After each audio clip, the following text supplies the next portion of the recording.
Se eu tenho apenas, né, o filme transparente, então o que eu preciso ficar atento? Se esse filme não tá enrolado, qual que é a taxa de transmissão de vapor?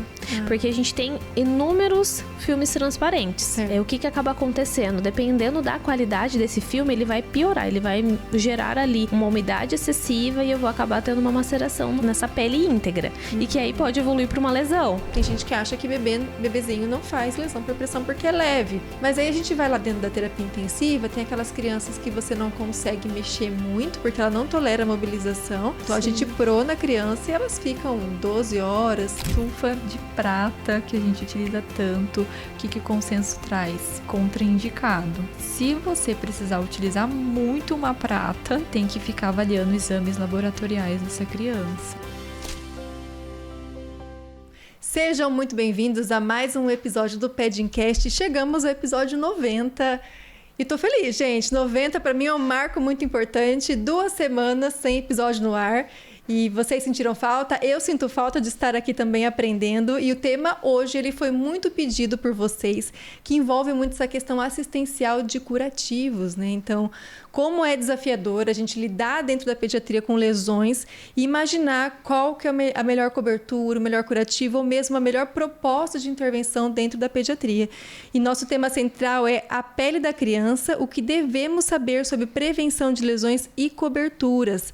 E, obviamente, trouxe especialistas para falar sobre isso, porque eu estou aqui numa postura de aprendizado total, porque isso é muito desafiador. E aí, comigo, eu tenho 2 enfermeiras que são muito especiais, que fazem parte da minha jornada profissional também. A Tami Gonçalves Nakaya, que é doutora em enfermagem pela UEL. Ela também tem formação em estomaterapia pela FAMERP.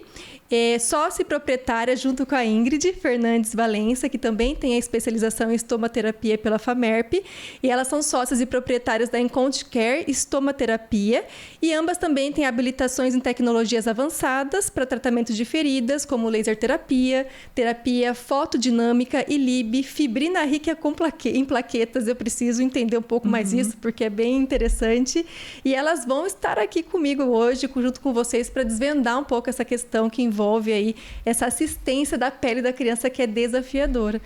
Meninas, sejam muito bem-vindas. É um mega prazer receber vocês aqui. Obrigada. Muito obrigada. E, no geral, a gente sempre começa o episódio para vocês se apresentarem um pouquinho também individualmente, até para falar. Eu falei assim, uma rápida introdução, né?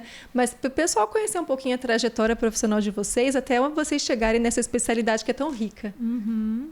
Bom, na verdade, eu fui aluna da Flávia, né, gente? E depois que eu me formei, eu fui seguir a área aí da terapia intensiva, mas no adulto, né, não na criança. E depois eu sempre gostei da área acadêmica, então eu achava que eu ia ser professora 100% full time. E, né, Deus leva a gente para outros caminhos. Então eu fui fazer estomaterapia em uma faculdade assim reconhecida pelos órgãos internacionais, inclusive de estomaterapia no mundo, que é a FAMERP, né, a Faculdade de Medicina de São José do Rio Preto.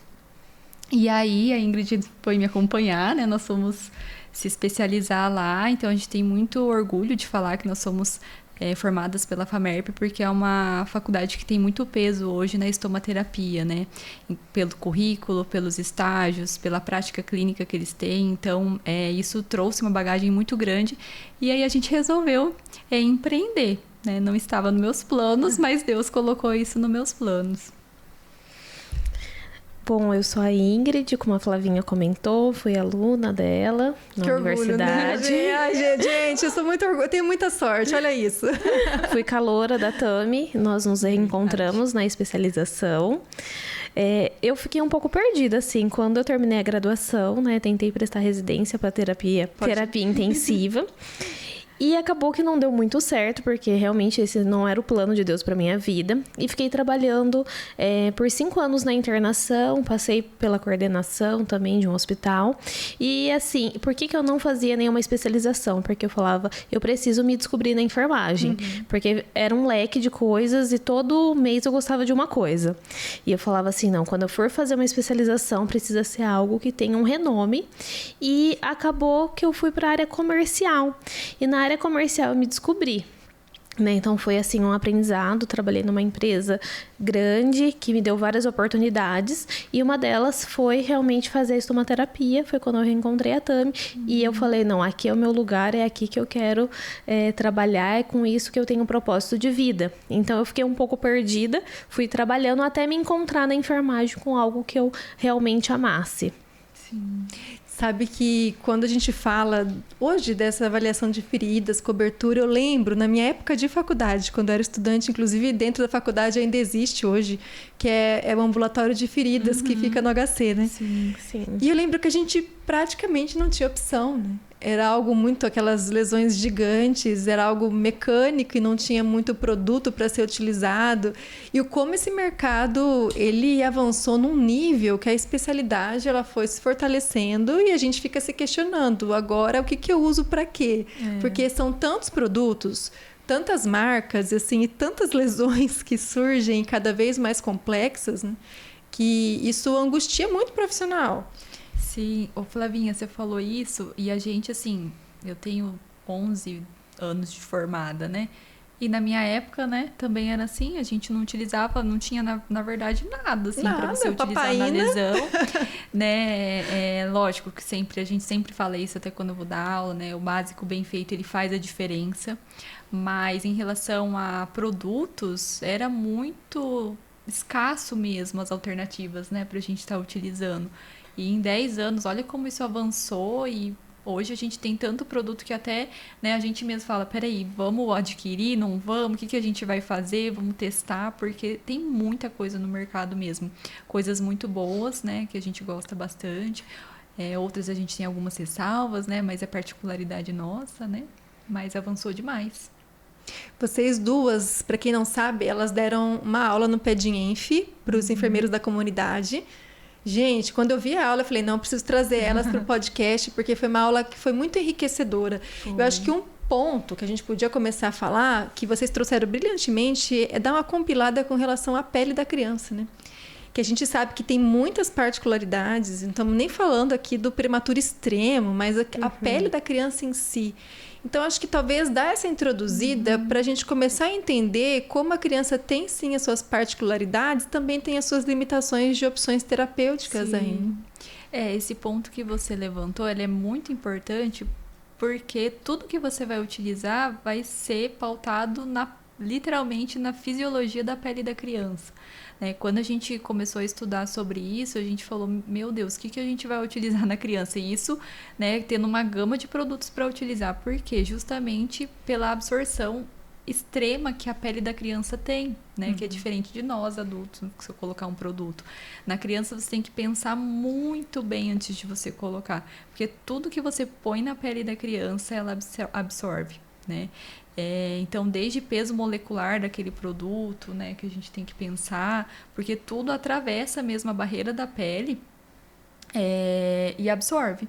Então, posso ter problemas hepáticos, problemas renais. Então, a gente tem que ser aquele enfermeiro assim, peraí, como é que tá a função renal e hepática dessa criança? Tá ok? Se tiver ok, tudo bem, vamos utilizar. Não, tô com restrição. Não dá para utilizar. Né? E aí a gente tem que, às vezes, usar o básico, mas fazer ele bem feito para poder ser assertivo no tratamento da lesão. Essa questão de avaliação, então, isso é muito importante. Não é simplesmente chegar, esse produto aqui, tô te indicando esse produto aqui, sem olhar, então, um exame laboratorial para ver se, inclusive, a criança tem condição de receber aquele produto. Sim. Acho que já começa por aí, né? Sim. Não é simplesmente o tratar a lesão, mas é você olhar o contexto da criança como um todo, né? Principalmente em relação à interação, né? Então, quando a gente vai avaliar uma criança, avaliar os exames laboratoriais, a gente precisa ver a interação desse produto, se a gente vai ter algum distúrbio eletrolítico nesse paciente. Então, como a Tami comentou, né? Função renal, função hepática. Então, a criança, ela tem um poder de absorção ali da pele, né? Por toda a fisiologia e anatomia da pele, muito alto. Então, a gente pode piorar o quadro dessa criança se a gente usa uma cobertura e um correlato incorretamente. Certo. E que idade que a criança tem essa pele madura, vamos dizer assim? Você pode considerar que essa pele ela tá semelhante à do adulto? 9 anos. 9 anos. Meu com Deus. 9 anos. Né? Tem até o consenso de melhores práticas de 2024, ele fala exatamente isso. Né? Então, com 9 anos mesmo que a gente consegue considerar assim, não, pode colocar qualquer curativo ali que tudo bem, né? Mas é até 9 anos, esse amadurecimento cutâneo da criança. E eu imagino que a pesquisa que envolve isso deve ter bastante coisa, né? Mas talvez não nacionalmente. Como que vocês enxergam a evidência? Porque acho que a gente está numa situação hoje que é assim, tá? Eu tenho muitas lesões, a gente vai falar disso, viu, gente? Prevenção, né? As lesões, mas por onde a gente busca conhecimento? Vocês fizeram uma especialização. Sim. Obviamente é uma especialidade. Mas por onde a gente busca hoje um profissional que está lá no beira-leito, às vezes não tem esse recurso, né, de ter um profissional especializado ali? Onde que ele pode buscar essas informações que possam ajudar ele a gerenciar as feridas mais simples das mais complexas? Nós temos sociedades, né, dermatológica e também de estomaterapia, que tem um arsenal de consensos e nós nos baseamos muito, né, nesses consensos, que tem as melhores práticas, né, baseado em evidência científica e artigo científico. A gente vai associando, né, então, esse artigo, esse consenso e realmente o que a bula desse medicamento ela traz ali, desse material pra gente. Então, vai fazendo uma relação entre os três. A gente utiliza, tem o site tanto da SOBEST, né, quanto da SOBENF, que são Sociedades Brasileiras de Estomaterapia e de Enfermagem Dermatológica, na parte das publicações. Então, é muito fácil, gente, é muito fácil mesmo. Você tem uma parte que está escrito publicações, você clica naquela parte e aí vai ter todos os consensos atualizados. Eles colocam desde consenso, por exemplo, de 2015 até antes de sair e vir para cá, a gente deu uma olhada e tinha lá um consenso agora de 2025 para pós-operatório, por exemplo. Então, eles são muito ágeis, assim, eles atualizam muito essa plataforma. E é uma plataforma tranquila, você coloca lá SOBENF, SOBEST e você acaba acessando e conseguindo pegar o consenso em si. E eles colocam consensos até traduzidos também. Então, isso facilita, né, pra gente, enquanto rapidez, agilidade ali, se você tá com uma dúvida. Poxa, eu vou ler em inglês, né? A gente lê bastante, né, o consenso quando não tá traduzido mesmo, mas se a gente tá ali querendo uma resposta rápida, né, eles conseguem ajudar a gente. E tem... como a Ingrid falou, né, os artigos científicos, então geralmente a gente faz a busca como qualquer outra busca, né, por artigos, com as palavras que a gente quer, né, palavras-chave, e aí a gente vai procurando e fazendo essa leitura. Né? Lógico que hoje a gente trabalha exclusivamente com isso, então a nossa busca às vezes ela é um pouco mais assertiva, né, mas... a plataforma da SOBEST, ela ajuda bastante a gente nessas orientações. E é gratuita? Sim, é um site mesmo. É um site que você entra e busca, né? E ele busca. E lá você encontra coisas direcionadas para a criança? Encontra, tem até o consenso que a gente enviou, de 2024, ela tá lá também. Não tá traduzida, ela tá em inglês. Mas ela coloca as melhores práticas para tratamento de lesão pediátrica. Perfeito. Então, é bem legal, bem interessante. E aí, a gente sabendo, né, que criança, então, até 9 anos, tem que pensar nessa pele com toda a particularidade, que eu preciso avaliar a parte clínica dela, se a gente for pensar em indicar alguma coisa. Mas, tudo começa pela prevenção, né? Acho que a gente pensa assim... o nosso grande foco aqui é a terapia intensiva pediátrica, mas a gente sabe que tem muitas lesões que não ficam focadas só ali dentro da terapia intensiva, que é muito frequente dentro do público infantil. A gente podia começar a falar, talvez, de como se previne hoje, né? Se for pensar os fatores de risco que a gente vê dentro da terapia intensiva, criança com uma doença de base importante, às vezes uma criança mal perfundida, que tem uma restrição de mobilização, né? Como que vocês, profissionalmente falando, enxergam a prevenção ali dentro desses ambientes que é mais complexo? A gente poderia começar, então, né? Por que ocorre uma lesão por pressão? né? Então, a gente até me vai falar um pouquinho sobre lesão por dispositivo médico, né? Mas quando a gente vai olhar o público, né, infantil, então a gente tem ali lesão por dispositivo médico, lesão por pressão, então DAI, que é as dermatites, né, associada à incontinência. Então, quando a gente vê mundialmente, né, esses são os principais motivos que ocorrem lesões. Então, se a gente pensar na lesão por pressão, né, fisiologicamente, então a gente parte do princípio, né, o que vai ocorrer nessa pele? Fricção, cisalhamento, são 2 pontos. Então, o que vai ocorrer, né? Então, quando a gente tem um ponto de pressão, acaba gerando um hematoma, né? Ocorre uma morte celular ali pela isquemia. Então, a gente vai gerar ali uma lesão por pressão, estágio 1. Então, quando a gente tem aquela hiperemia já na pele, então a gente já considera essa lesão no estágio 1. Então, já é um ponto de atenção. Se o meu paciente já evoluiu do estágio 1 para ele para o 2, é muito rápido. Então, o que acaba acontecendo? Às vezes a gente não tem recurso na instituição, né, que a gente trabalha para realmente fazer a prevenção com multicamadas, que hoje é um carro-chefe, né, na prevenção. Então, esse paciente, quando ele chega, a avaliação, né, então com qual escala que eu trabalho dentro do meu serviço? Então, eu preciso ficar atento a isso, porque vai me direcionar muito em relação às complicações dessa lesão que ela vai evoluindo. Então, se eu pensar fisiologicamente que esse paciente tem pontos de pressão na escala, ele já deu um valor alto, então é muito provável que eu tenha uma lesão. O que eu tenho de recurso? Então, eu preciso pensar antes de acontecer. Então, é em relação ao colchão viscoelástico, é pneumático, é mudança de decúbito, qual o cuidado que eu vou programar para esse paciente para evitar essa lesão? Porque da lesão do estágio 1 para o estágio 2 é muito rápido. Né? Então, assim, e quanto mais tempo vai passando, né, mais ela vai evoluindo. E qual que é o problema que a gente tem? Quando tem uma lesão, né, a gente vem com o manejo, porque a partir do rompimento ali da epiderme, né, se eu não evoluo, não tenho nenhuma conduta de tratamento, entre 21 a 28 dias, eu já tenho ali uma probabilidade de ter biofilme. E aí a gente entra, né, o que é o biofilme? A colônia de micro-organismo. Então, ela vai gerando uma matriz polimérica que vai criando como se fosse uma rede que impede as células de defesa de chegarem. Então, por isso que a prevenção, ela sempre é a nossa melhor opção.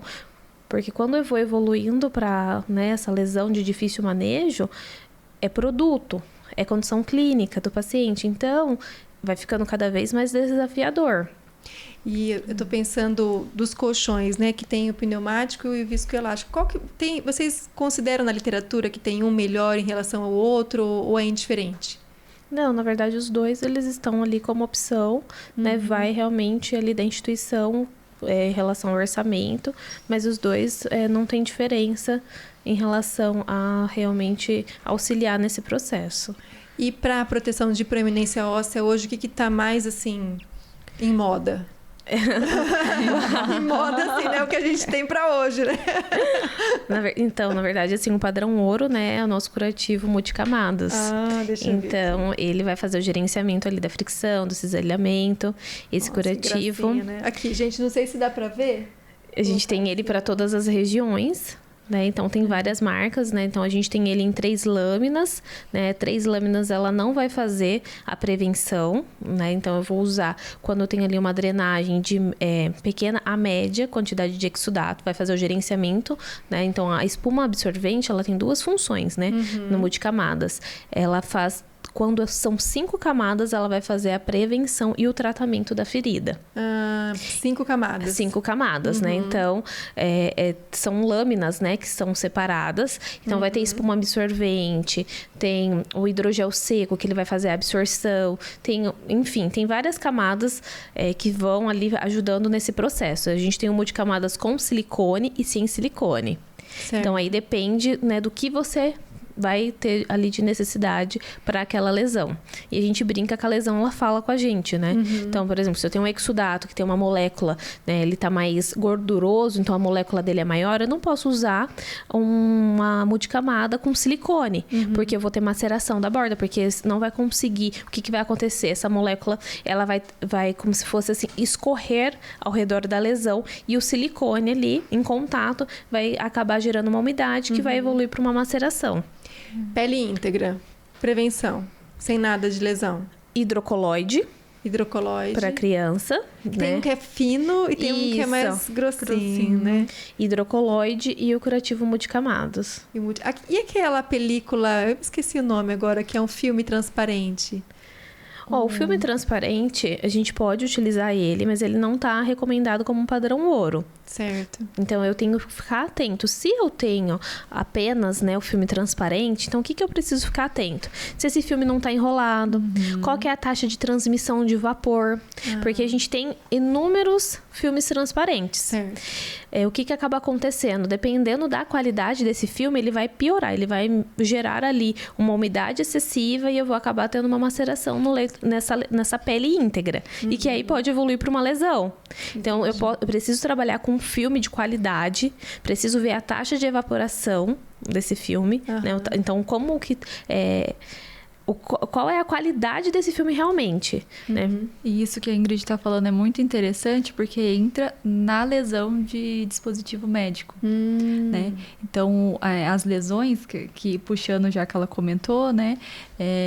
Se você for procurar em literatura, as lesões associadas a dispositivos médicos, elas estão, assim, no topo das lesões relacionadas à pediatria e neonatal.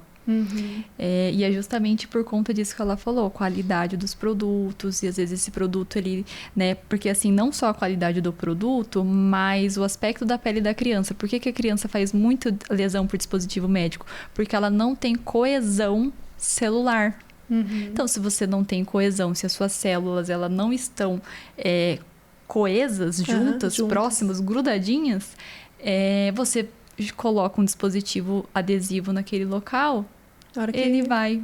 Por quê? O que gera, né, a questão da fisiopatologia dessas lesões?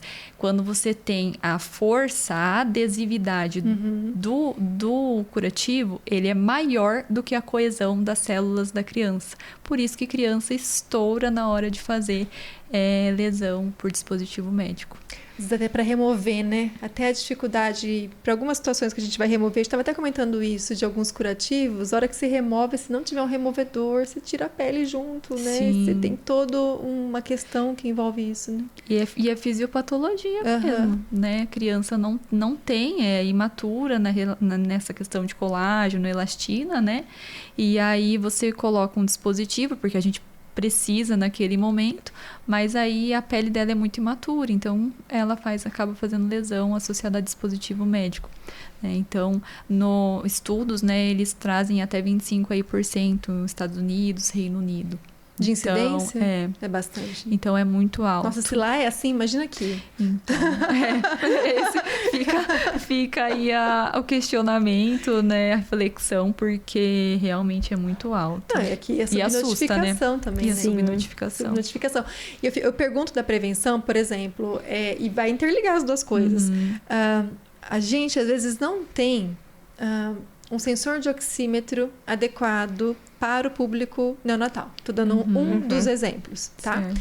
E a gente usa aqueles que são tipo jacarezinho de adulto, assim, né? Que é de dedo. E aí você quer colocar, às vezes, no pé da criança. E, obviamente, ele não é anatômico para essa região. E a incidência de lesão, por exemplo, pelo sensor, por mais que você rodizie a cada 2 horas, tem criança que tem que rodiziar de meia em meia hora, de hora em hora, ou então vai fazer lesão, e vai fazer lesão importante. E muitas vezes o que a gente tem feito nessas situações que nós não temos um dispositivo tão apropriado, às vezes pega o pezinho da criança, por exemplo, envolve com a plaquinha de hidrocoloide lá, ou se não tem a placa de hidrocoloide daquela fina, que é mais confortável, né? A gente acaba passando esse filme e aí coloca a leitura do sensor por cima, que não interfere na leitura. O que a gente observa é que tem melhorado bastante, né? Acaba gerando uma proteção, né? Extra na pele da criança. mas a importância de desenvolver, né, ao pensarmos em desenvolver tecnologias, produtos, enfim, voltados realmente à anatomia, ao tamanho, né, infantil, né, o Natal, porque é um desafio para vocês, né, com certeza que atuam ali no beira-leito, né, dessa criança. E é desafiador, e a gente pega crianças de diversos tamanhos. Falar pediatria, todo mundo acha que pediatria é só criança pequena, né? Não. Tem todos os tamanhos, né? Então a gente pega dos bebezinhos até criança que é maior que a gente aqui. Verdade. E, por exemplo, recentemente a gente recebeu uma criança, um trauma craniano importante, aí entra naquela fase das 72 horas, monitorização de pique, né? Sem mexer, ninguém rela na criança. Sabe aquela situação? Não dá toda fraturada, então você não pode mobilizar para um lado, você não pode mobilizar para o outro. A criança chega, ela deita na cama, mal e mal eu consigo respirar do lado da criança, né? Porque isso vai interferir em alguma situação ali. Sim. E essa questão da prevenção pega bastante. E aí, quando essa criança sai, que a gente vai avaliar, por exemplo, a parte posterior, a gente já vê indício da lesão. Então, é difícil. Esse processo preventivo, ele é bem delicado. Da mesma coisa, por exemplo, tem gente que acha que bebezinho não faz lesão por pressão porque é leve. Mas aí a gente vai lá dentro da terapia intensiva, tem aquelas crianças que você não consegue mexer muito, porque ela não tolera a mobilização. E nessa época sazonal que a gente tem usado muito a posição prona para a criança, igual a gente faz com o adulto. Então, a gente prona a criança e elas ficam 12 horas, dependendo até 18 horas pronada, fazendo aquela mobilização mais limitada. E a gente aí com esse processo de ter como recurso o hidrocolóide. Entendeu? Assim, às vezes o filme, né? O filme tem lá, mas também o hidrocolóide, mas eu penso que talvez tivesse as espumas que você falou, né? 5 camadas, que são coisas que talvez melhorariam um pouco mais o processo preventivo, né? Sim. Se você já, né, vai receber uma criança desse tipo, né, que vai precisar dessa imobilização, já daria para selecionar, talvez, né, por questão de prioridade, para quem que eu vou destinar, né, determinado curativo, né? Porque a gente sabe também que tem um custo agregado, né, a essas tecnologias, né? Como eu comentei, né, em relação, por exemplo, a multicamadas, né, tem uma determinada empresa que tem multicamada específica para a população infantil. Então, um silicone fino, maravilhoso, né, então é delicado. Ele é um curativo que tem várias camadas internas. Né? Ele é curativo, aqui. Sim, né, mas ele é mais fino, né, tem um silicone suave, que tem uma tecnologia agregada, e ele é específico para o público infantil. Legal. Qual é o custo? Só por curiosidade, um custo médio, mais ou menos? Entre R$60, R$70, depende. Para uso até soltura. Você pode usar ele mais ou menos ali até 14 dias, mas você tem que sempre avaliar qual é a qualidade, como que ele está. Mas pode usar até 14 dias. E falando um pouquinho sobre o hidrocolóide, né? Eu comentei sobre as particularidades do filme transparente, mas trazendo para o hidrocolóide, né? Não que ele seja ruim, tá? Para deixar claro. Ele é bom, porém eu preciso observar o que acaba acontecendo, né? Então o hidrocolóide, conforme ele vai tendo presença de umidade, então vamos fazer o banho nessa criança, o que acaba acontecendo? A borda, ela começa a enrolar nela mesmo. E ali começa também a penetrar a água, ela enrola nela mesmo, né, essa borda, e o que acaba acontecendo? A lesão pelo próprio hidrocolóide. Pelo dispositivo que a gente está usando para prevenção. Então, qualquer produto que a gente for utilizar, tem que ficar muito atento, né? Então, reavaliar. O que acaba acontecendo é que, às vezes, se coloca um produto e não tem a reavaliação, né, daquele perfil de criança que está sendo trabalhado, né, as limitações, enfim. Então, a gente precisa ficar atento com essas particularidades de cada produto, né? Até pensando em questão de gestão, né, quando a gente vai adquirir algum produto, porque a gente sabe que tem muita gente que acaba, né, eles deixam os produtos e a gente vai testando, né? E nós, pelo menos na nossa prática, a gente, lógico, leva em consideração também questão de valores, enfim, mas o que a gente leva em prioridade, assim, número 1, é a qualidade, né, do produto. Então, por exemplo, para criança, né, essa questão de dispositivo, lesão por dispositivo médico, se o produto ele é muito rígido, né, ele é muito firme, ele não é tão maleável às curvas que a gente, né, vai fazer na criança, a gente já não utiliza, né? Então a gente pensa assim em produtos bons, de qualidade, que vão permitir com que tenha maleabilidade, né? Seja mais molinho, que vão fazer a curva ali do corpinho da criança. Porque aí, se você pega um dispositivo muito rígido, é onde você acaba acontecendo a lesão, né? Você lesiona a pele do nenê porque não acompanha, né, o movimento e a coesão das células. Então, você acaba lesionando, né? A questão da taxa de transpiração, né, que a Ingrid comentou, isso também é uma coisa que a gente leva muito em consideração, igual ela falou, maceração. Então, se você pega um produto que não tem uma taxa legal, você acaba deixando muita umidade ali. A gente precisa de umidade para cicatrizar, mas precisa ter ponderação, né? Então, se você tá muito úmido, você vai deixar vai macerar e não vai cicatrizar. Né? Quando a gente pega a ferramenta Timers que a gente utiliza para avaliar, né, lesões de difícil cicatrização, né, uma das letras entra a borda, né, a borda da lesão. Então, se ela está macerada, se ela está em epíbole, vai dificultar a cicatrização. Então, às vezes você usa um produto que está dificultando a cicatrização. Exatamente. Podia pontuar essa ferramenta, aproveitar o que é essa ferramenta. A ferramenta Timers é um algoritmo, né? Então, é guia de bolso. Para quem trabalha, né, não só com lesão, mas dentro de instituição, ele vai direcionar, né, a determinada fisiopatologia ali da lesão, qual produto você utiliza. Então, se a gente não pegar a marca, né, cada indústria, ela tem o seu Timers, ela faz, a adesão dessa ferramenta e a gente tem o Timers, né, amiga? Sim. Tem o Time, né? Que o do Time virou o Timers. Isso. Porque eles inseriram a parte do social, né, aspectos sociais para cicatrização. Legal. Então, como a Ingrid comentou desse algoritmo, né, então toda vez que você vai avaliar uma lesão, você precisa utilizar a ferramenta Timers, principalmente se essa lesão é de difícil cicatrização, né? Porque esses pesquisadores, eles, né, mundialmente se reuniram para perceber, entender o que estava acontecendo, né? O que acontece ali que a gente tem que olhar nas lesões porque elas não estão cicatrizando. E aí vai direcionando o que você deve fazer ou não, o que você deve observar ou não, né? Então, por exemplo... E é o aspecto mais da ferida local ou envolve nutrição, envolve tudo, assim, né? Por exemplo, você olha o tecido, né? Isso. Então, como é que tá aquele tecido? Tem necrose? Não tem? Tem esfacelo? Tem uma granulação não saudável ou tem uma granulação saudável, né? O que você vai olhar aqui naquele tecido? Quando você vai para a letra I, você faz a avaliação da infecção, né? Se está colonizado, tem biofilme, tá com aspecto de biofilme, porque biofilme a gente não vê, né? Sim. A minha mestre do biofilme pode estar falando, porque ela é especialista no biofilme.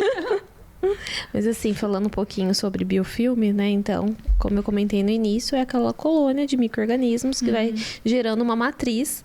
E essa matriz, ela pode ser gelatinosa, mas a gente não consegue ver a olho nu. Então, precisa realmente fazer um exame para constatar. Mas tem alguns sinais, né? Então, quando a gente fala de sinais, antigamente, né? Era muito clássico, né? Os sinais clássicos. Então, eritema, edema, né? Vermelhidão, enfim. Mas hoje a gente tem os sinais sutis, né? Então, são os discretos. Então, hipergranulação, né? Então, aquela granulação que ela tá friável. Eu passei a pinça, começa a sangrar. Certo. Aquela vermelhidão que é uma cor mais escura, mais opaca. Não é aquele vermelho vivo. Então, eu preciso ficar atento também aos sinais sutis. E falando sobre a ferramenta, né? Como a Tami comentou, cada letra, ela vai ser uma coisa. E aí, o que a gente trabalha muito até quando a gente faz curso? A gente não é apegado à marca. Certo. Mas a gente direciona ali. Então, a gente trabalha muito a ferramenta. O que eu tenho de fisiopatologia dentro dessa letra? O que me traz? Então, tecido inviável. Então, o que é o tecido inviável?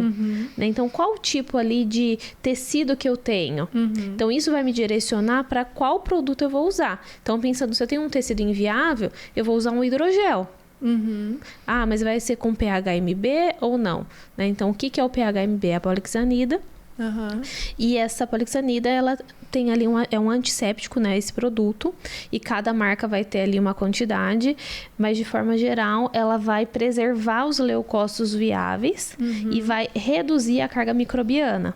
Lembrando que o biofilme ele se reformula a cada 24 horas. Então, falando sobre ferida, antigamente se falava ferida crônica. Hoje não se usa mais esse termo. É feridas de difícil cicatrização. Gente, já se atualizem aí. Feridas de difícil cicatrização. Não se fala mais ferida crônica. Não se fala mais ferida crônica. Então, se a gente pegar ali... Tem um outro também da criança. Das dermatites, né? Como que você comentou? Dermatite associada à incontinência. Isso, dermatite associada à incontinência. Que hoje é o que a gente usa mais, né? Falava muito de dermatite de fralda, dermatite de fralda. Isso mesmo, hoje é dermatite associada à incontinência. Então, se eu pensar nas fases da cicatrização, né? Então, hemostasia, né? Então, a primeira fase, tem a fase inflamatória, né? Então, quando as lesões, elas estão estagnadas, é como se ela estivesse dando um looping na fase inflamatória. Certo. Então, ela não consegue evoluir para as demais. Então, quando eu tenho uma ferida, passou ali entre 21 a 28 dias, ela não evoluiu para cicatrização, eu estou parada na fase inflamatória. O consenso fala pra gente que essa ferida tem que reduzir 50%. O consenso onde fala do timers, tá? 50% em 28 dias. Se ela não reduziu 50%, alguma coisa tem nessa lesão. E a gente tem que ficar atento em relação a isso. Por isso que eles desenvolveram o timers, né? Pra avaliar. Ou seja, que mega de uma dica, né? Então, vai avaliar uma ferida que não está cicatrizando bem, pega essa ferramenta, avalia cada letra ali que significa alguma coisa relacionada de infecção, o aspecto dela, né? Exudação, para entender o que tem que ser feito, porque ela precisaria reduzir em até 50% em 28 dias. Pouquinho do adulto, assim, né? Essas pacientes que têm... faz 5, 10 anos que eu tenho lesão. É um paciente que tá, né, em fase inflamatória nesse tempo todo. Então, onde a gente precisa atuar. E assim acontece na criança ou com qualquer outro público, né? E lembrando também, né, do biofilme, a gente tem o biofilme recente e o biofilme maduro. Então, quanto mais tempo essa lesão ela vai tendo, o biofilme vai ficando mais duro. Então, os flagelos da célula, eles vão se agregando. No biofilme recente, que a gente fala, as células planctônicas, elas ainda estão dispersas. Então, os flagelos não estão... Os flagelos estão se ligando ainda. Entendi. Então, eu não tenho tantas colônias de micro-organismos, né? Eu até brinco, né? Que é assim, elas são amigas, né? Estão, assim, extremamente ligadas, né? E, assim, não aceitam outras amigas ali no local, sabe? É muito, assim, um conjunto muito organizado, né? O biofilme é muito organizado. E também a gente tem a particularidade da pele, né? Então, o que acaba acontecendo, né? Esses micro-organismos, eles vão se ligar à pele de cada pessoa diferente. Então, por exemplo... Nós somos o hospedeiro. Então, cada pessoa tem ali a microbiota. Então, tem um tipo de micro-organismo presente que faz parte da sua própria flora.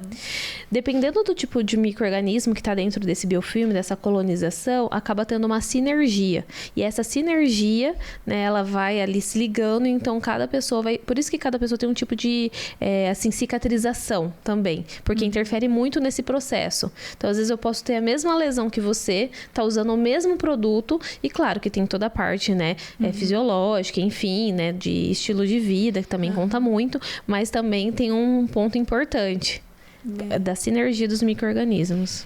Ouvindo vocês falarem, gente, é um mundo muito complexo. E aí, considerando tudo isso, eu fico pensando, o que eu tenho, então, de disponível para a criança? Porque... Pelo jeito, né, muita coisa a ser avaliada com uma opção muito grande no mercado e as feridas, elas são muito diversificadas. Então, a gente tem com muita frequência, a gente não é nem um foco aqui, mas a gente tem muita criança queimada, que tem essa particularidade ali da condução da criança queimada, né, em algumas situações, mas as lesões por pressão judiam muito, até as dermatites também judiam muito. As dermatites, gente... Tem criança que, por situações diversas, né, elas acabam tendo evacuações com muita frequência. Sim. E aquilo vai escarificando num nível, dependendo, é até muito rápido. E também um outro sofrimento que eu vejo são as estomias. Sim. Que é a questão de... a gente tem com muita frequência, não sei se é porque a gente está num hospital de referência para cirurgia infantil, então a gente pega as estomias bem recentes e também depois quando interna para, né, reconstruções, mas que eu vejo também ser um desafio. Para quem nos ouve, se vocês pudessem dar uma geral de produtos, pensando para indicações específicas, por exemplo, para feridas infectadas, hoje a gente usa mais isso, ou para feridas, né, menos complexas, enfim, como que vocês conseguiriam dar esse panorama para direcionar, às vezes, um serviço que não tem tantos recursos ou que tem recurso, mas conseguiria investir de uma forma mais assertiva em alguns curativos específicos, até mesmo curativo a vácuo, né? Uhum. Que hoje, né, enfim, se tem essas indicações específicas para a criança também. Se a gente for partir do início, como a Tami falou, né? Uma boa limpeza. O básico, né? O básico. Eu sempre falo, o básico bem feito, ele muda 100% a lesão. Uma boa limpeza, se você tiver ali um kit de pinça, né, amiga? Uma lâmina, né? Vamos pensar, né? A gente trabalha ali com lâmina, mas e soro, a gente muda a lesão completamente. Por isso que é importante a técnica, né? Começa o preparo dessa lesão, da né? lesão, para vir porque depois a gente uma prepara para receber, né? Uhum.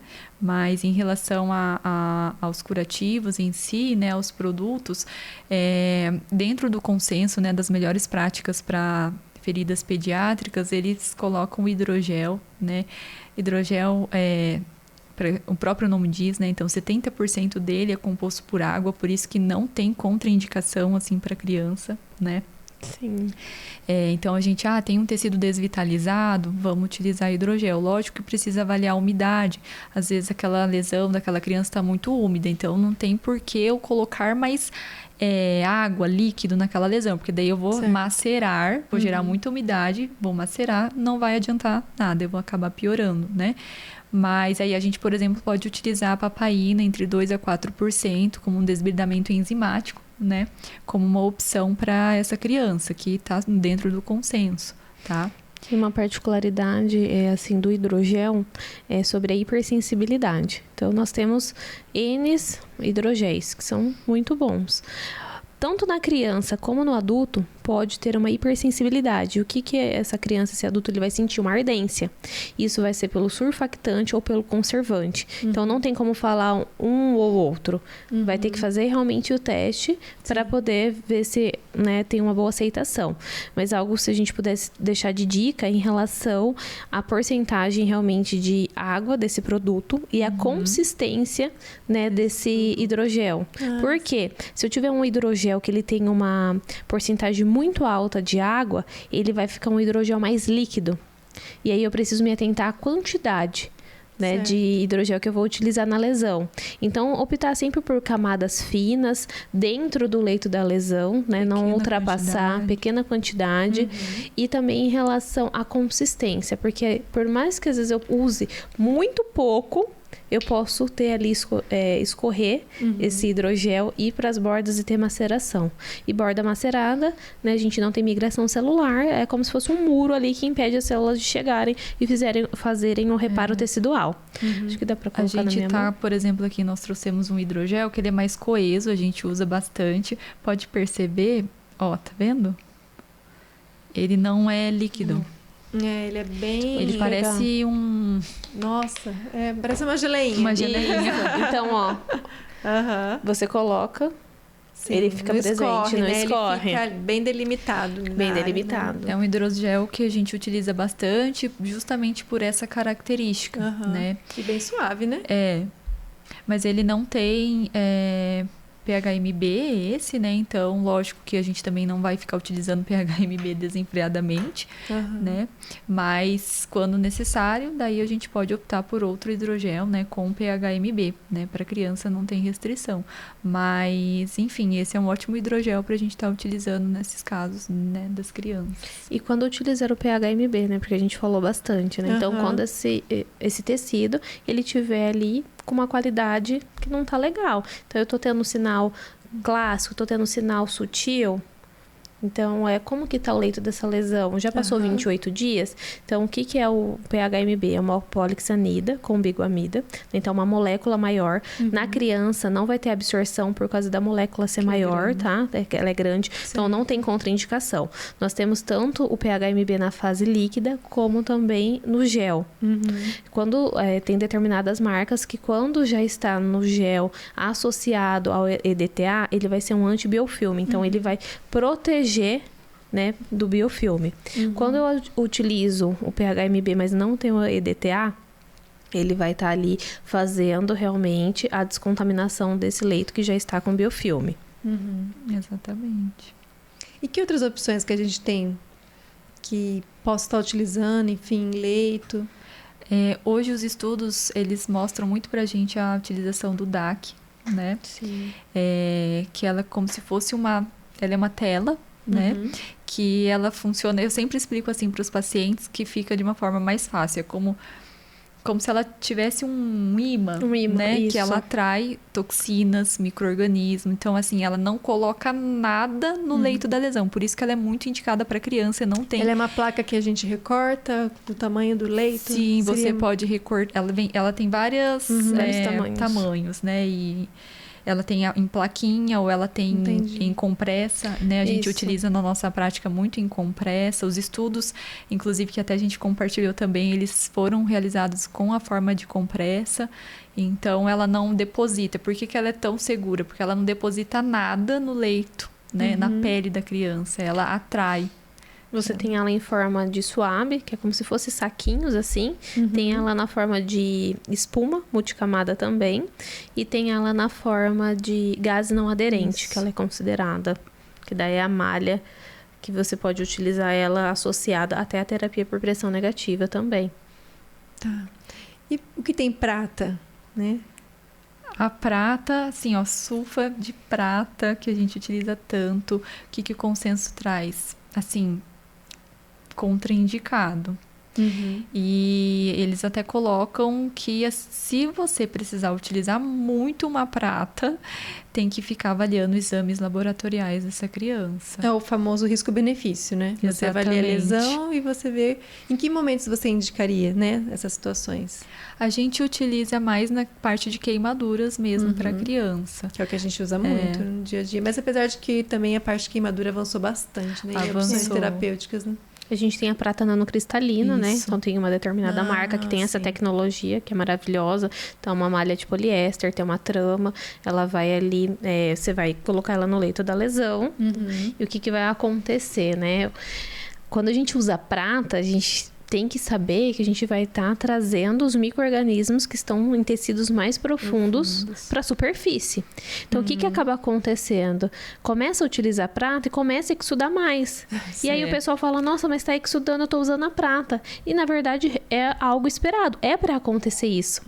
Então, quando a gente tem essa malha de poliéster, esse exudato ele vai transpassar nessa malha e nós vamos fazer ali a troca do curativo secundário. Certo. Então, essa tecnologia você tem para 3 dias e para 7 dias. E qual que é o diferencial dela?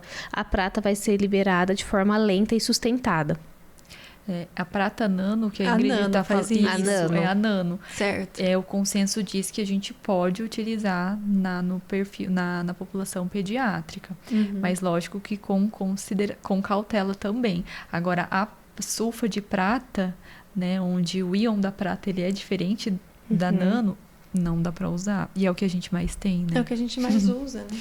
Então, fica muito delicada a situação, sabe?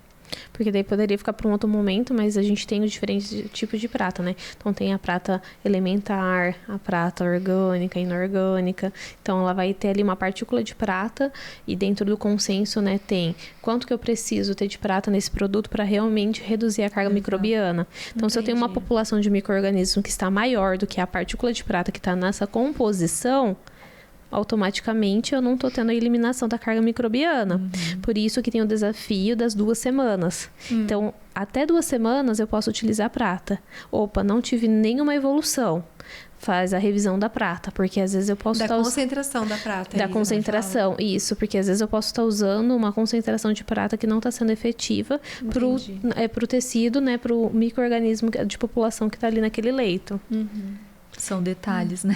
Então, eu fico pensando, porque às vezes é o que tem, né? Eu falo em termos de Brasil, né, gente? Porque a gente tem um Brasil que é muito grande, com muitos recursos, né, que a gente vê usando. Acho que é importante ressaltar que o que vocês estão ponderando muito forte é que, assim, o que realmente tem liberado e o que não tem liberado. Exato. E o que não tem liberado, às vezes é usado, mas tem que ser usado com parcimônia, né? Sim, exatamente. Com cautela, com monitorização, porque a partir do momento que você coloca um produto ali no leito de uma ferida, existe uma troca, né?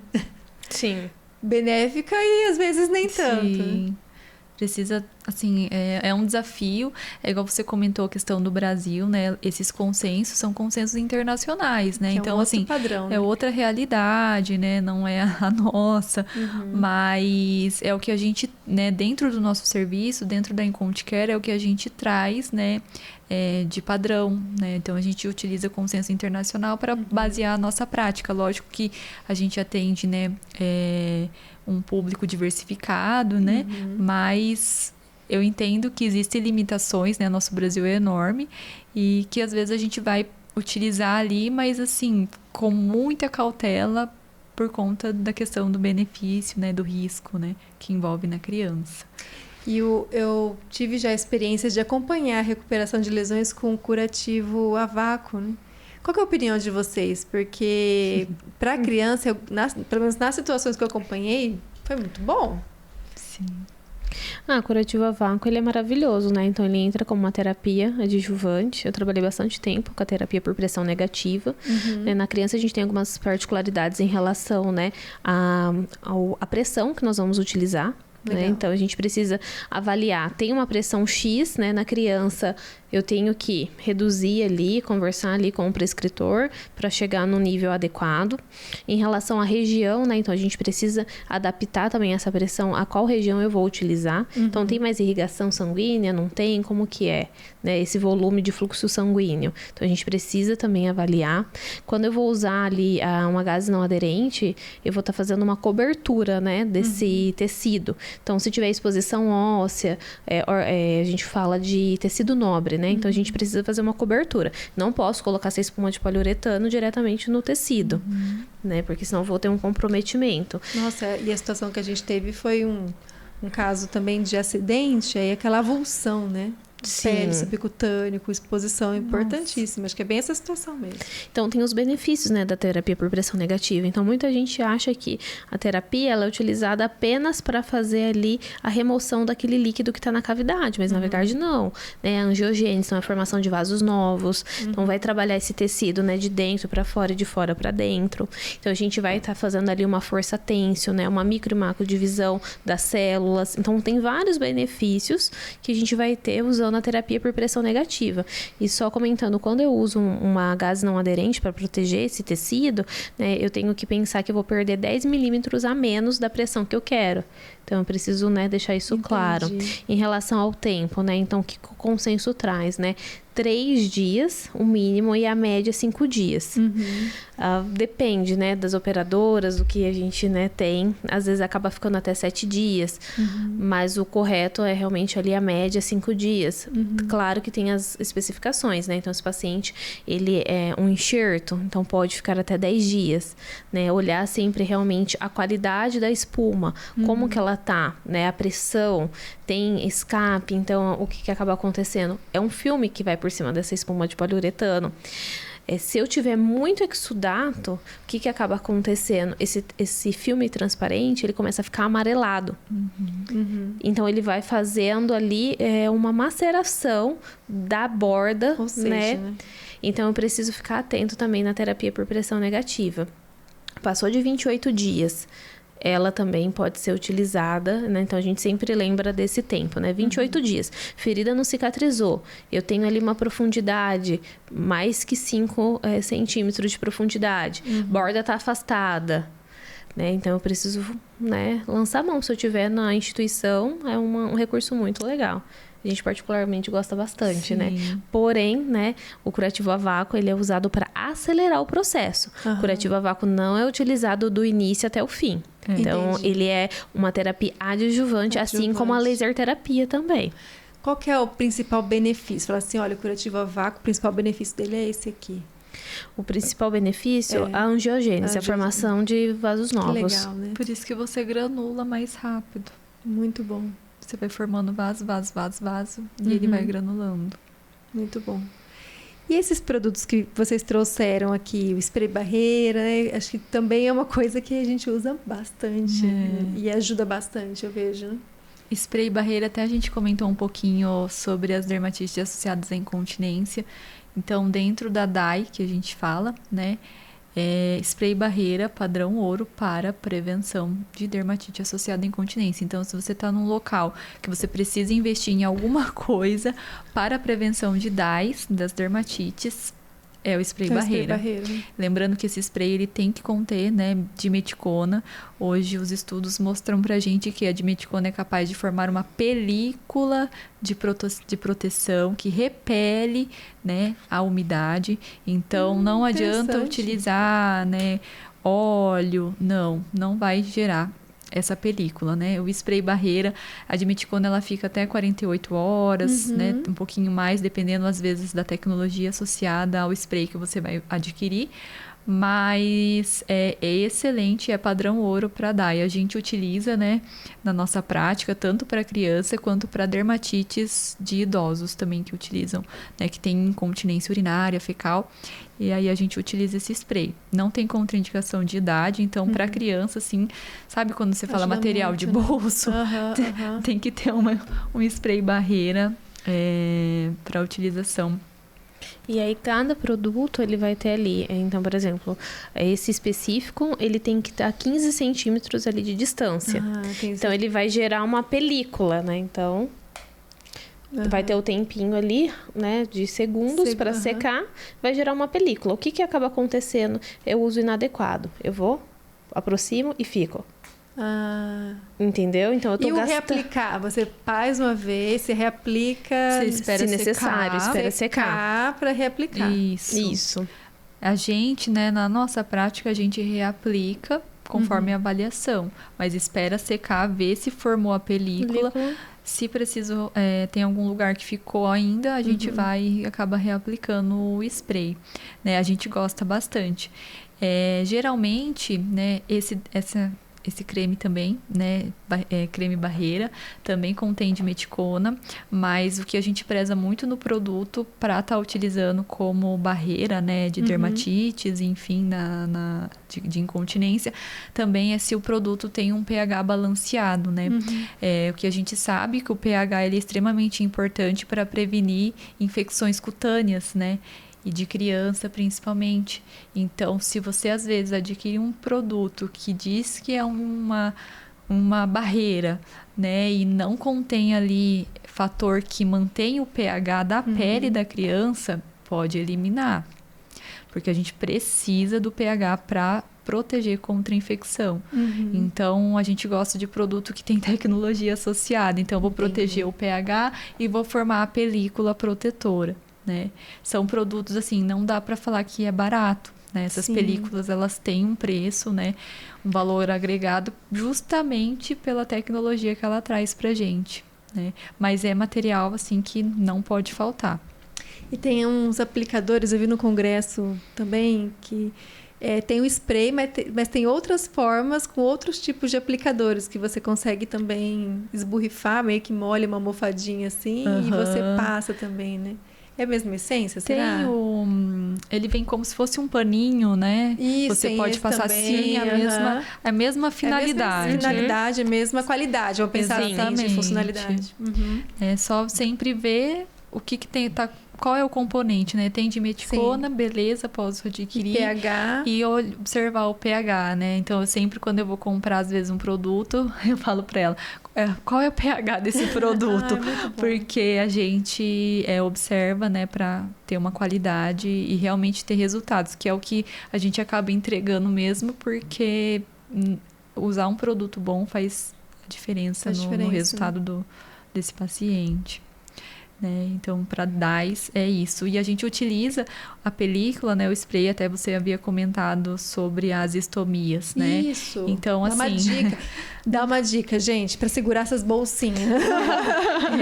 Não pode faltar spray de meticona. Como que vocês fazem? Eu vou colocar a bolsinha. Qual que é o processo, assim, que pode dar uma dica para ficar bem aderido? Olha, parece fácil, né? Mas, assim, a gente avalia todo o abdômen da criança, sempre, né? E, enfim, faz toda essa anatomia, observa para escolher o equipamento. Hoje a gente tem muito desafio em relação ao equipamento pediátrico e neonatal. Sim. Às vezes esses dias eu falei para ela, eu acho que eu vou virar engenheira de tecnologia, de né? tecnologias Saúde, e produzir umas coisas que só faz na minha cabeça, assim, sabe? Ó, a gente teve uma bolsinha esses dias que ela era muito bonitinha, assim, aderia, ficava certinha. Só que a saída era um negócio que você tinha que encaixar uma seringa. Sei. Gente, como que você vai limpar aquilo adequadamente? Aí, assim, você tem que cortar aquela ponta ali fora, fazer uma outra adaptação, que é justamente isso, né? A pessoa tem que pensar no processo como um todo, né? Sim, e a gente tem esses desafios, né? Então, desde a anatomia da criança, né? O tamanho do equipamento. Então, hoje em dia a gente tem nós temos as placas, né? Que a gente utiliza de hidrocolóide, mais própria para estomias. Legal. Que elas são maleáveis, lembra que a gente comentou da maleabilidade? Então, elas são bem maleáveis e a gente consegue cortar do tamanho que você precisa e muitas vezes adapta como uma base, né? Como se fosse 2 peças. Então, a placa a gente transforma em base, daí a gente vem com a bolsa e cola Isso nela. mesmo, que é maravilhoso. Então, a gente acaba fazendo isso. Mas, assim, é muito desafiador porque, por exemplo, esses dias a gente atendeu uma ileostomia, né? De um recém-nascido com 20 dias por enterocolite e... Ilho já é difícil no adulto, imagina na criança, no recém-nascido. Então, o desafio muito maior ali era adaptar realmente o equipamento. Eu até mandei uma mensagem para uma amiga minha, conversando com ela e falando, olha, eu vou adaptar um cinto. Ela falou, não tem cinto para criança. Eu falei assim, eu sei que não tem, mas eu vou inventar um cinto. Aí eu pensei em fazer uma adaptação com uma placa de hidrocolóide, cortar, fazer um cinto e passar na base para realmente fazer um cinto adaptado para essa ileostomia, porque geralmente a gente utiliza cinto, né, quando tem uma estomia de baixo perfil e precisa de uma convexidade, e na criança não existe nem convexidade, né? A gente vai comprar a bolsa, ela só tem aquelas planas, né?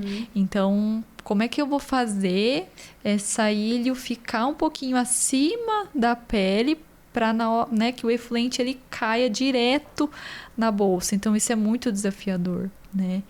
Então, igual você comentou, o que a gente faria ali, né? É muito difícil, porque eu preciso avaliar. É individualização, né? Individualização. Mas tem que ter, acho que é um ponto importante, tem que preparar a pele, né? Preparar a pele. Não é simplesmente você vir com a bolsa, corta ali conforme a necessidade do tamanho da estomia e cola. Sim, por isso que a gente, assim, utiliza, né? A gente compra direto os spray barreiras, porque ele que faz a diferença na qualidade da pele, tanto da criança quanto do adulto, né?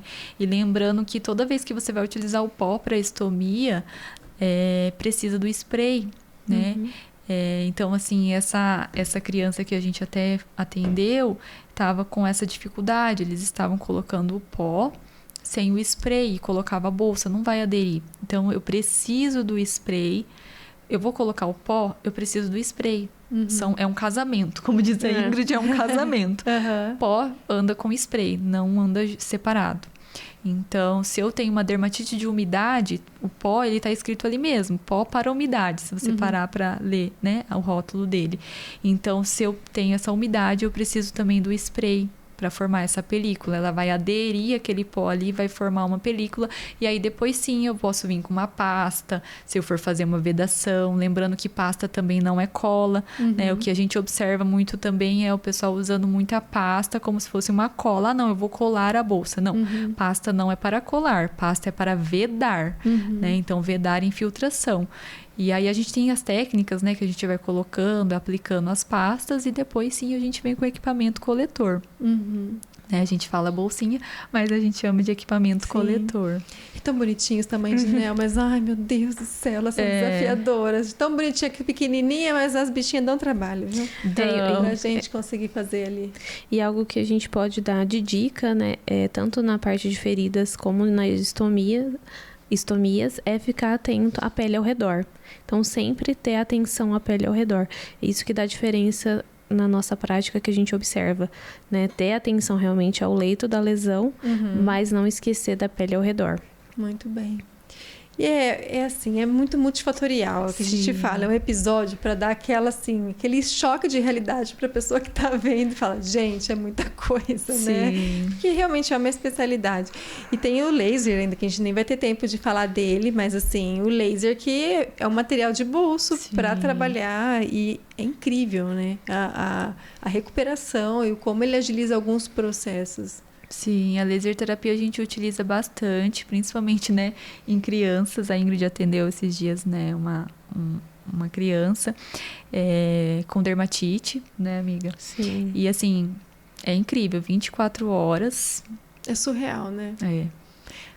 Material de bolso tá virando, né? Assim, para quem tem a capacitação e né, a expertise para estar utilizando, é um investimento que tem que ter num setor ali que tem alto índice de lesão, né? Eu achei legal isso que você falou, porque é importante lembrar sempre de um profissional habilitado, né? Porque não é só ligar e programar um joule ali, porque esse aparelhinho a gente programa ainda em joule.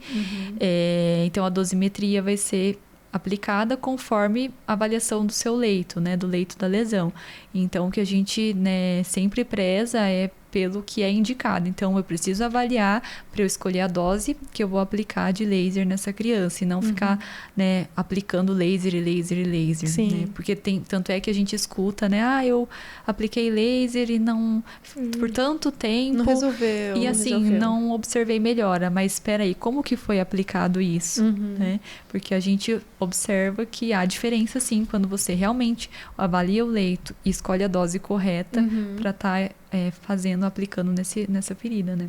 Porque é uma energia que você vai estar dando ali para a célula, né? Então, você vai estar oxigenando a mitocôndria dessa célula. Então, a gente precisa ter cautela, né? Para poder realmente fazer uma dose correta. Então, como a Tami comentou, né? Essa criança, né? Uma criança muito especial para mim, que eu, né, pude cuidar. E assim, a gente vê a melhora, né, você tirar. E quando você trata tirar né, dor, gente, e quando dá uma dor. E quando você trata da criança, você trata a criança, a mãe, a família toda. A família toda. E assim, é uma confiança que deposita em você. E é muito sério, né? Você lidar com esse tipo de situação. Porque na situação da ferida, da estomia, isso causa dor, causa desconforto, causa tristeza. Recurso investido que gastou muito dinheiro e não conseguiu evoluir. E já falando sobre o que a Tami comentou, né? De ser habilitado, de ser capacitado. Dentro dos produtos, a gente tem as classes, né? De produto que a gente pode usar na pele íntegra ou na ferida. Então, a gente vê muito alguns produtos que não são indicados, que estão ali na classificação da Anvisa como produtos cosméticos e estão sendo utilizados dentro da ferida. E que é para pele íntegra. E isso é muito sério, porque é assim, você não está resolvendo o problema, você está ali piorando aquela situação, né? Então, quando tiver dúvida em relação ao produto, procura qual classificação esse produto tá. Então, vai no site da Anvisa e coloca lá, bem fácil, o Google, classificação do produto, tal. Você já consegue ver. Classe 1 e 2 é pele íntegra, né? Classe 2 e 3, qual tipo de cobertura que eu posso utilizar? A gente tem que pensar, temos que ter muita responsabilidade, discernimento, ciência, estudo, porque também a gente sabe que é uma especialidade cara, né? E que os laboratórios, eles estão aí para ganhar espaço financeiramente falando também, né? Sim. E graças a Deus, hoje temos concorrências, porque por muito tempo muitos laboratórios foram hegemônicos, né, nessas questões de evolução da cobertura.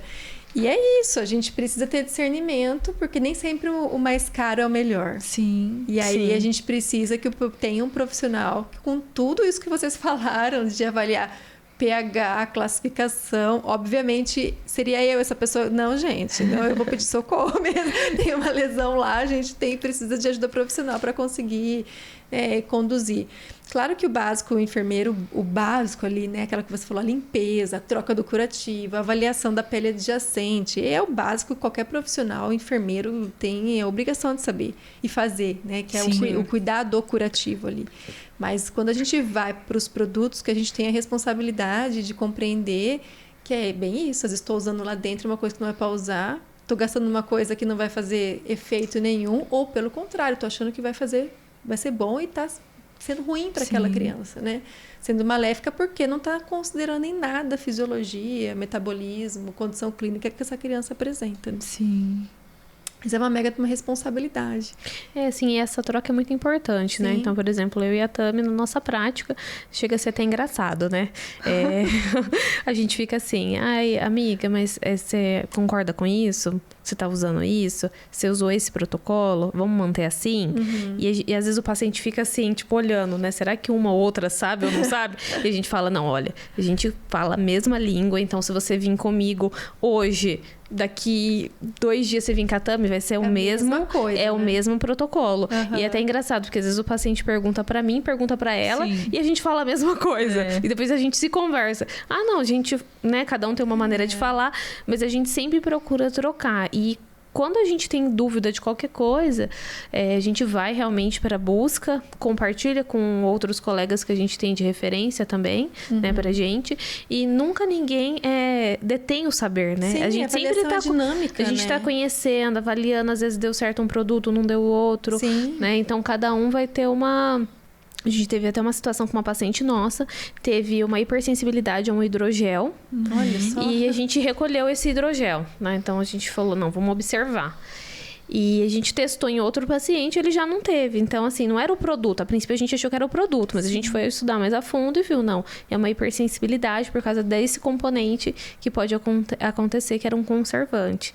Então, é dinâmico, né? E a individualização. Sim. Isso. Não, é aquela coisa, as pessoas, às vezes, buscam a regra do bolo. Isso. E quer fazer aquele bolo de chocolate para todo mundo. Mas Não tem gente dá. que é diabético, tem gente que tem intolerância, né, ao glúten, tem gente que é vegana. Então não adianta, a gente precisa individualizar esse bolo de chocolate, né? Sim. Para conseguir. E é exatamente isso. É muito pouco tempo para a gente falar, assim, eu tenho muitas dúvidas e, obviamente, não é a minha especialidade, né? E eu acho que isso é muito legal, a gente ter esse bom senso enquanto enfermeiro, que fala assim, olha, a gente tem que ter discernimento para saber até onde vai, a nossa formação básica, até onde vai a necessidade de um profissional mais avançado. Sim. Mas a dica que eu dou, faça um básico bem feito, eu sempre falo isso. Né? Faça um básico bem feito, estejam muito alinhados a sua equipe de comissão de curativos. Graças a Deus, os hospitais avançaram muito, né? De ter hoje profissionais que devem ser super... Eles são muito concorridos, porque feridas, né, a gente tem pelo hospital inteiro, e feridas complexas, mas que hoje a gente tem essas comissões que nos ajudam, que nos dão suporte, que nos auxiliam, mas a gente sabe que eles não conseguem se desdobrar, nem tanto. Então, muitas vezes eles vão chegar, vão indicar, vão orientar, e nós, enquanto enfermeiro do setor, a gente precisa dar andamento às indicações que esses profissionais recomendam, né? Sim. Então, é importante saber que não é simplesmente botar o negócio no leito da ferida e achar que vai ser bom, né? Então, a gente tem que fazer a individualização. Muito bem, meninas. Eu não tenho nem como agradecer essa troca. Vocês podiam falar um pouquinho da empresa de vocês, onde as pessoas encontram vocês, porque além de vocês terem o Instagram, atuam ali também, vocês têm a empresa, o consultório, então onde que as pessoas podem entrar em contato. Porque eles vão perguntar bastante coisas específicas e, obviamente, eu direcionarei as dúvidas para vocês, mas onde as pessoas podem te encontrar. Hoje a gente está com endereço, né, aqui em Londrina. A gente atende tanto em domiciliar, tanto nos hospitais, né? Se tem uma demanda hospitalar, a gente também vai, como no consultório. Atualmente a gente está com esse endereço, próximo à Avenida Higienópolis, na Rua Canudos. E você consegue agendar com a gente pelo perfil do Instagram. Então, você pode clicar. Qual que é o perfil mesmo? Eu vou deixar marcado. Mas @enconte.care. E aí você vai na Linktree e aí você consegue nosso WhatsApp. O nosso consultório tem um WhatsApp próprio para ele. Então, aí a gente acaba fazendo esse direcionamento de horário, de disponibilidade. Nós estamos sempre graças a Deus, assim, com a nossa agenda completa, né? Então, vai surgindo umas vagas ou outras, aí a gente consegue ir encaixando. Como eu comentei, a gente também atende no domicílio, né? Então, a gente atende cidades em outros... vizinhas, Isso, outras cidades. Londrina e região. Então, se você tem alguém, né, que, poxa, eu quero uma ajuda, preciso de um atendimento, daí a gente se organiza na nossa agenda. Graças a Deus, nós somos em 2. Porque umas fica, a outra vai, e a gente faz, às vezes, essa escala para estar atendendo em outro município. E quando é um município um pouquinho mais longe, a gente pega a malinha, nós duas, e aí vamos nós duas para atender esse paciente. A gente também tem um cronograma de cursos, né? Chama Desbrida Mais. Então, no sábado, a gente vai ter a segunda edição, né? A gente sempre trabalha com público reduzido para realmente sanar todas as dúvidas, né? Ter algo mais individualizado para cada profissional. Esse último curso agora desse primeiro semestre, né? E a gente sempre lança ali um mês antes, né? Para o pessoal conseguir se programar. E quem ainda tiver interesse, a gente tem uma vaguinha ainda disponível, né? O episódio vai ser sábado agora, né? Vai ter sido sábado passado. Mas as pessoas podem entrar em contato para ter uma lista de espera, né? Para quem tiver, porque é presencial o curso. É presencial. Sim, daí a gente vai programar ainda. Né? A gente vai lançar depois o segundo semestre e as datas. Legal. Mas a gente sempre procura fazer 2 cursos no semestre por causa da agenda, realmente. E elas, não deu tempo de falar, mas vocês trabalham com fibrina rica em plaquetas, né? Sim. Também. Gente, elas fazem umas coisas no laboratório, ali é muito doido. O PRF hoje, né? Ele é uma evolução. Quem começou a trabalhar muito com isso foram os dentistas, né? Nos implantes, inclusive eles trabalham até hoje com isso, por isso que os implantes têm ótimos resultados. E aí, recentemente, né, nós agregamos isso dentro do tratamento de lesão. Hoje a gente produz a matriz no nosso consultório. Legal. Essa matriz, ela é maravilhosa. A gente ama essa tecnologia, porque ela é um curativo autólogo, né? Então, não tem contraindicação. É lógico que a gente avalia esse paciente antes, avalia os exames desse paciente, então a gente não sai produzindo matriz, né, desenfreadamente. Então, a gente avalia o paciente, tanto é que recentemente a gente teve uma procura e aí a gente observou os exames da paciente, não dava para utilizar, primeiro que ela estava anêmica, segundo que as plaquetas estavam baixas, então, assim, não dá para fazer com plaqueta baixa. E aí a gente reencaminhou pro prescritor para estar corrigindo todas essas questões e depois fazer o procedimento. E foi isso que aí a gente fez. Porque vocês retiram do paciente as plaquetas ali e produzem a matriz. Produzimos a matriz, né? A gente faz o sangue, retira o sangue, coloca na centrífuga com o protocolo e depois a gente produz essa matriz, né? Tem todo um protocolo e essa matriz ela fica em contato direto com o leito da lesão. Precisa avaliar o leito, então a gente também não sai aplicando a matriz, eu tenho uma ferida, posso usar a matriz? Não. Esse leito tem que estar próprio para receber a matriz. Às vezes a gente também recebe, né, paciente, eu quero fazer o PRF e tal, e a gente olha o leito, não dá, né, tem biofilme, enfim, outros quesitos. Então, aí a gente fala, vamos fazer esse tipo de tratamento antes, depois a gente pode sim estar fazendo a matriz. E daí a gente aplica na lesão e assim... Resultado surpreendente, né? Que legal. E às vezes a gente vai até abrir o curativo, né, amiga? A gente fica tão emocionada que mais um pouco a gente chora, o olho brilha. Mas não mas só quem tem essas feridas crônicas sabe a dor, né? O sofrimento né? E a alegria de ver uma boa evolução. Sim. É maravilhoso. E, nossa... Assim, a gente ama trabalhar com isso, né? Trabalhar com isso. Mais importante de tudo. A gente é apaixonada, né, por essa especialidade, por tudo que ela traz pra gente. Sim. Então, quando você faz algo que você gosta, com um propósito, né? Então, assim, o dinheiro a gente precisa, claro, ele é consequência, mas nada paga realmente você tá fazendo algo que você consegue ver ali a sua mão, o resultado, né? Do seu trabalho, do seu né? trabalho. E, assim, é fantástico. Né? Sim. Gostar do que faz é o ponto inicial para tudo. Sim. E eu amo especialidades. Eu amo. Porque acho que quando a gente é especialista numa coisa, a gente afunda, né? Sim. A gente vai, a gente respira aquilo. E mais do que amar as especialidades, eu amo isso, sabe? Que é essa troca. Porque Sim. aí é o conjunto do multiprofissional, das diversas especialidades que a gente faz o paciente vencer. E é isso, é a importância do processo, né? A gente unir, que nem o objetivo, gente, não é transformar vocês em expertises, não é isso, mas para abrir a cabeça que tem um mundo muito grande quando a gente fala de coberturas, de qualidade de vida, de melhorar. Não fiquem limitados no que a gente aprendeu na faculdade. Sim. Não, tem muita coisa. Pede ajuda para uma pessoa que é especialista no processo e juntos você aprende, é uma troca e devagar Sim. quem vai ganhar sempre, com certeza. O resultado final é a cicatrização do paciente, que é o troféu dele, né? E da família, né? É verdade. Né? Meninas, muito obrigada, tá? E assim, de coração, eu quero outros momentos, depois para falar de outros temas. Eu sei que a agenda de vocês é super corrida e vocês tiveram essa gentileza, né, de vir aqui no Pedcast 90. É um prazer, né? É uma honra, a muito gente fica muito legal. feliz. E agora o pessoal tem que curtir, né? Pelo amor de Deus, curte, compartilha, se inscreve, aproveita, comenta, pergunta, porque eu tenho certeza que teve muita dúvida aí que vocês ficaram e elas vão poder te ajudar nesse processo. Então comenta e sigam a gente, sigam elas e a gente vai se falando e eu espero vocês em breve aqui de novo, se Deus quiser. Muito Com obrigada. certeza voltaremos. Obrigada.